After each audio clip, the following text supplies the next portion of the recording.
Hello friends, স্বাগতম জনাইছো JB Studio YouTube চেনেললৈ।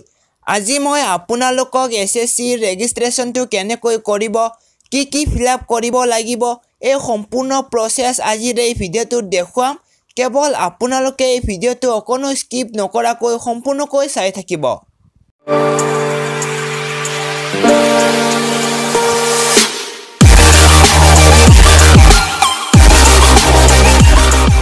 SSC ৰেজিষ্ট্ৰেচনটো কৰিবৰ কাৰণে আপোনালোকে যিকোনো এটা ৱেব ব্ৰাউজাৰ ওপেন কৰক। ওপেন কৰি আপোনালোকে এই সাৰ্চ বাৰত SSC বুলি টাইপ কৰি সাৰ্চ কৰক। সাৰ্চ কৰাৰ লগে লগে আপোনালোকৰ সন্মুখত এনেকুৱা ধৰণৰ এটা পেজ খোল খাব। তাৰ পিছত আপোনালোকে প্ৰথম যিটো অপচন দেখা পাইছে ষ্টাফ সিলেকশ্যন কমিশ্যন বুলি তাত ক্লিক কৰিব। সাৰ্চ কৰাৰ লগে লগে আপোনালোকক নতুন এটা পেজলৈ লৈ যাব। তাৰ পিছত আপোনালোকে তললৈ স্ক্ৰল ডাউন কৰিব। স্ক্ৰল ডাউন কৰাৰ পিছত আপোনালোকে ইয়াতে দেখা পাইছে নিউ ইউজাৰ ৰেজিষ্টাৰ নাও বুলি তাত ক্লিক কৰিব। নিউ ইউজাৰত ক্লিক কৰাৰ লগে লগে ৰেজিষ্ট্ৰেচন ফৰ্মটো ওপেন হ'ব। তাৰ পিছত আপোনালোকে ইয়াতে ৰেজিষ্ট্ৰেচন ফৰ্মটো চাওক। যদি আপোনালোকৰ আধাৰ কাৰ্ড আছে তেতিয়াহ'লে আপোনালোকে ইয়াতে ইয়েছ সিলেক্ট কৰিব। তাৰ পিছত আপোনালোকে ইয়াতে আধাৰ নম্বৰটো টাইপ কৰিব। তাৰ পিছত আপোনালোকে ইয়াতে আধাৰ নম্বৰটো আকৌ এবাৰ টাইপ কৰি ভেৰিফাই কৰি ল'ব। যদি আপোনালোকৰ আধাৰ কাৰ্ড নাই তেতিয়াহ'লে আপোনালোকে ইয়াতে নো সিলেক্ট কৰিব। তাৰ পিছত আপোনালোকে টাইপ অফ আইডিটো ইয়াতে চুজ কৰিব। PAN card, voter ID, driving licence যি আছে ইয়াতে চুজ কৰিব। তাৰ পিছত আপোনালোকে আইডি নম্বৰটো ইয়াতে টাইপ কৰিব। যদি আপোনালোকে ইয়াতে পান কাৰ্ড চুজ কৰে তেতিয়াহ'লে আপোনালোকে ইয়াতে আইডি নম্বৰটোত পান কাৰ্ড নম্বৰটো টাইপ কৰিব। যদি ভোটাৰ আইডি সিলেক্ট কৰে তেতিয়াহ'লে আপোনালোকে ইয়াতে ভোটাৰ আইডি নম্বৰটো টাইপ কৰিব। তাৰ পিছত আপোনালোকে ইয়াতে আপোনালোকৰ নিজৰ নামটো টাইপ কৰিব। তাৰ পিছত ইয়াতে আকৌ এবাৰ টাইপ কৰি নামটো ভেৰিফাই কৰি ল'ব। তাৰ পিছত আপোনালোকে ইয়াতে ফাদাৰ্ছ নেমটো টাইপ কৰিব। তাৰ পিছত ইয়াতে আকৌ এবাৰ ফাদাৰ্ছ নেমটো টাইপ কৰি ভেৰিফাই কৰি ল'ব। তাৰ পিছত আকৌ আপোনালোকে ইয়াতে মাদাৰ্ছ নেম টাইপ কৰিব লাগিব। মাদাৰ্ছ নেমটো ইয়াতে আকৌ টাইপ কৰি ভেৰিফাই কৰি ল'ব।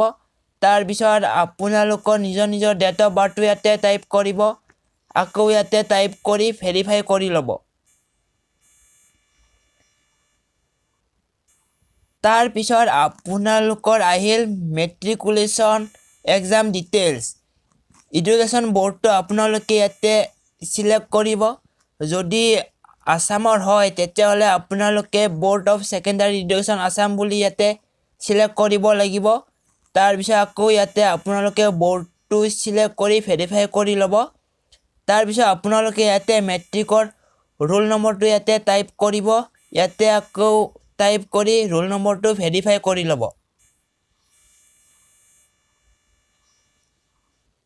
তাৰ পিছত আপোনালোকে ইয়াতে পাছিং ইয়াৰটো সিলেক্ট কৰিব। মেট্ৰিক কোন চনত পাছ কৰিছে সেইটো চনটো আপোনালোকে ইয়াতে সিলেক্ট কৰিব। তাৰ পিছত ইয়াতে আকৌ সেই একে চনটোকে সিলেক্ট কৰিব। সিলেক্ট কৰি আপোনালোকে ভেৰিফাই কৰি ল'ব। তাৰ পিছত জেণ্ডাৰটো সিলেক্ট কৰিব। যদি মেল হয় মেল সিলেক্ট কৰিব, যদি ফিমেল হয় ফিমেল সিলেক্ট কৰিব। নেক্সট আকৌ তলত সেই একে জেণ্ডাৰকে সিলেক্ট কৰিব। যদি মেল হয় মেল, ফিমেল হয় যদি ফিমেল সিলেক্ট কৰি ভেৰিফাই কৰি ল'ব। তাৰ পিছত আহিল level of educational qualification. Highest qualification আপোনালোকে কিমান পাছ কৰিছে। যদি মেট্ৰিক পাছ কৰিছে তেতিয়াহ'লে SSLC বুলি সিলেক্ট কৰিব। আৰু যদি হাই ছেকেণ্ডাৰী পাছ কৰিছে তেতিয়াহ'লে HS বুলি সিলেক্ট কৰিব। বা যদি BA পাছ কৰিছে, BCom পাছ কৰিছে তেতিয়াহ'লে ইয়াতে সিলেক্ট কৰিব BA BCom বুলি। তাৰ পিছত আপোনালোকে ইয়াতে নেক্সট নিজৰ মোবাইল নম্বৰটো টাইপ কৰিব।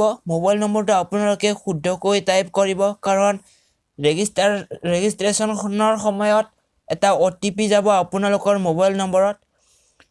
তাৰ পিছত আপোনালোকে ইয়াতে আকৌ মোবাইল নম্বৰটো টাইপ কৰি ভেৰিফাই কৰি ল'ব।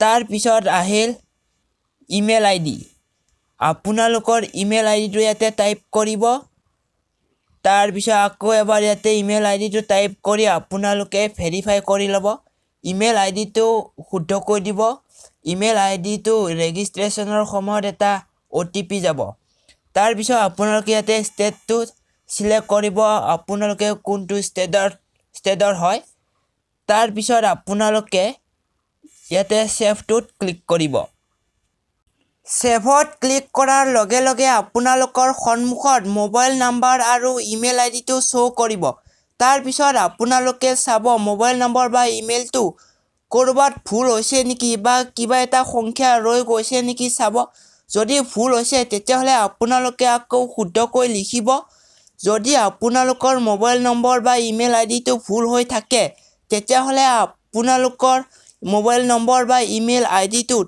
OTP নাযাব আৰু আপোনালোকে ৰেজিষ্ট্ৰেশ্যনটো কৰিব নোৱাৰিব গতিকে আপোনালোকে ভালদৰে চাওক আৰু যদি ভুল হৈছে শুদ্ধ কৰি লওক তাৰ পিছত আপোনালোকে এই কনফাৰ্মত ক্লিক কৰক কনফাৰ্মত ক্লিক কৰাৰ লগে লগে আপোনালোকৰ সন্মুখত এনেকুৱা এটা পেজ আহিব আৰু ইয়াতে কৈছে যে যদি ৰেজিষ্ট্ৰেশ্যনটো 14 দিনৰ ভিতৰত কমপ্লিট নকৰে তেতিয়াহলে আপোনালোকে ৰেজিষ্ট্ৰেশ্যন কৰাৰ টাইমত যিটো ডাটা ফিলআপ কৰিছে সেই ডাটাখিনি অটোমেটিক্যালি ডিলিট কৰি দিব আৰু আপোনালোকৰ ৰেজিষ্ট্ৰেশ্যন নম্বৰটো ইয়াতে দিয়া হৈছে আপোনালোকে ইয়াতে চাই লওক আৰু আপোনালোকৰ মোবাইল নম্বৰত ৰেজিষ্ট্ৰেশ্যন নম্বৰ আৰু এটা পাছৱৰ্ড পঠাইছে আপোনালোকে সেই ৰেজিষ্ট্ৰেশ্যন নম্বৰ আৰু পাছৱৰ্ডটো চাই লওক মেছেজত গৈ তাৰ পিছত আপোনালোকে আকৌ লগইন কৰক লগইন কৰিবৰ কাৰণে আপোনালোকে আকৌ লগইনৰ পেজলৈ যাব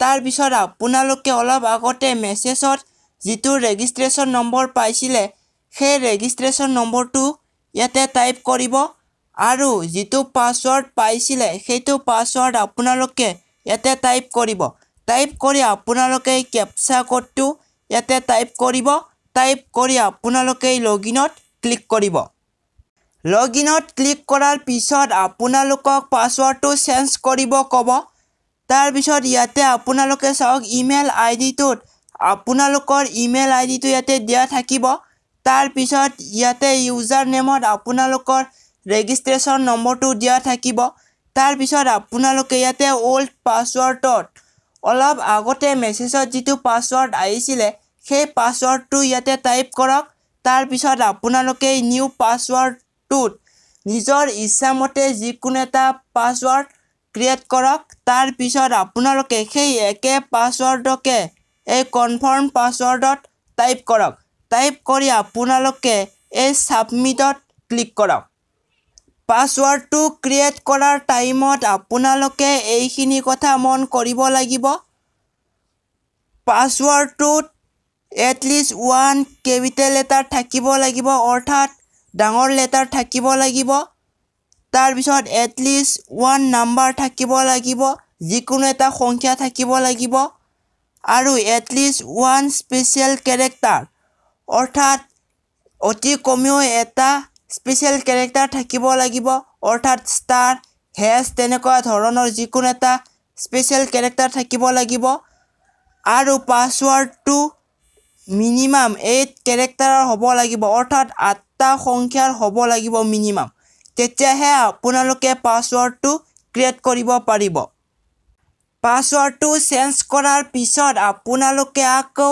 লগইনৰ পেজলৈ যাব তাৰ পিছত আপোনালোকে ইয়াতে ৰেজিষ্ট্ৰেশ্যন নম্বৰটো টাইপ কৰিব তাৰ পিছত আপোনালোকে ইয়াতে নতুন পাছৱৰ্ডটো টাইপ কৰিব তাৰ পিছত এই কাষৰ কেপচা কোডটো ইয়াতে টাইপ কৰিব টাইপ কৰি আপোনালোকে লগইনত ক্লিক কৰিব লগইন কৰাৰ পিছত আপোনালোকৰ সন্মুখত এনেকুৱা এটা পেজ আহিব তাৰ পিছত আপোনালোকে ইয়াতে চাওক আপোনালোকৰ ৰেজিষ্ট্ৰেশ্যন নম্বৰটো ইয়াতে আহিব তাৰ পিছত আপোনালোকৰ নামটো ইয়াতে আহিব এতিয়া আপোনালোকে কি কৰিব লাগিব চাওক প্ৰথমতে আপোনালোকৰ যিটো বেসিক ডিটেইলছ আছিল সেইটো কমপ্লিট হৈ গ'ল তাৰ পিছত এতিয়া আপোনালোকে এডিশনাল এণ্ড কন্টেক্ট ডিটেইলছ আৰু ডিক্লাৰেশ্যন এই দুটা ষ্টেপটো কমপ্লিট কৰিব লাগিব তাৰ কাৰণে আপোনালোকে এই পেজটো স্ক্ৰল ডাউন কৰক স্ক্ৰল ডাউন কৰাৰ পিছত আপোনালোকে এই নেক্সটটোত ক্লিক কৰক। নেক্সটত ক্লিক কৰাৰ লগে লগে আপোনালোকৰ সন্মুখত এডিশ্যনেল এণ্ড কণ্টেক্ট ডিটেইলছৰ ফৰ্মটো আহি গ'ল। তাৰপিছত আপোনালোকে ইয়াতে কেটেগৰীটো চিলেক্ট কৰক। আপোনালোকে যদি জেনেৰেল হয় তেতিয়াহ'লে জেনেৰেল চিলেক্ট কৰক, OBC হ'লে OBC চিলেক্ট কৰক, ST হ'লে ST চিলেক্ট কৰক আৰু SC হ'লে SC চিলেক্ট কৰক। তাৰপিছত আপোনালোকে ভেৰিফাই কেটেগৰী সেই একে কেটেগৰীটো চিলেক্ট কৰক। আপোনাৰ যিটো কেটেগৰী হয় সেইটো চিলেক্ট কৰক। তাৰপিছত আপোনালোকে নেশ্যনেলিটিটো চিলেক্ট কৰক। যদি ইণ্ডিয়াত হয় তেতিয়াহ'লে ইণ্ডিয়া চিলেক্ট কৰক।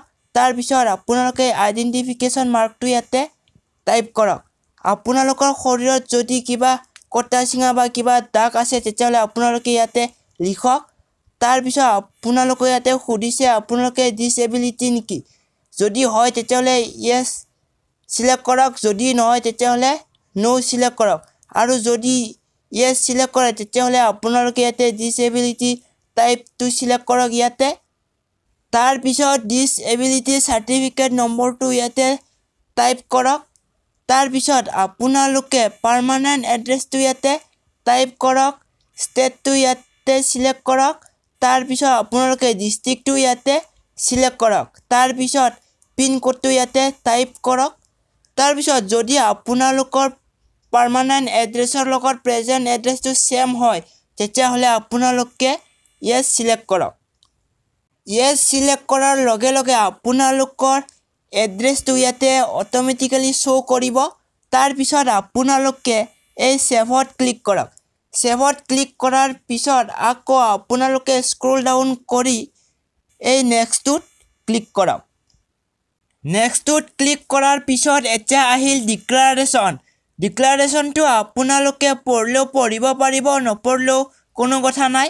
তাৰপিছত আই এগ্ৰীৰ কাষত যিটো সৰু বক্স আছে সেই বক্সটোত এটা টিক মাৰ্ক লগাই দিব। তাৰপিছত আপোনালোকে ফাইনেল ছাবমিটত ক্লিক কৰিব।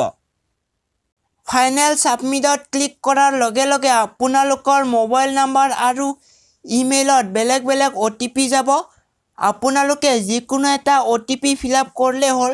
মোবাইলৰ OTPটো আপোনালোকে ইয়াতে টাইপ কৰিব, নাইবা আপোনালোকে ইমেইলৰ OTPটো ইয়াতে টাইপ কৰিব।